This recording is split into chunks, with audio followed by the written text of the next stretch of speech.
আসসালামু আলাইকুম। আজকে আপনাদের দেখাবো মোস্ট ট্রেন্ডিং এবং ডিমান্ডেবল দুটি প্রিন্টের ক্যাজুয়াল শার্ট। প্রথমে দেখাচ্ছি অফ হোয়াইট কালারের প্রিন্টের মধ্যে অত্যন্ত চমৎকার একটি শার্ট।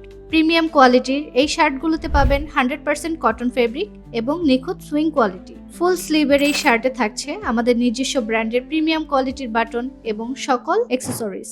পরবর্তীতে দেখাচ্ছি আরও সুন্দর একটি কালার ডার্ক গ্রিনের মধ্যে, যেটা পরলে ভাইয়াদের লাগবে অনেক স্মার্ট। সীমিত সময়ের জন্য এই শার্টগুলো থাকছে 30% ডিসকাউন্ট এবং ফ্রি হোম ডেলিভারি। অর্ডার করতে ভিজিট করুন আমাদের ওয়েবসাইটে। বিস্তারিত জানতে মেসেজ করুন আমাদের ফেসবুক পেজে অথবা কল করুন এই নাম্বারে 0173-3068-800। যোগাযোগের ঠিকানা মুক্ত বাংলা শপিং কমপ্লেক্স, মিরপুর 1, ঢাকা।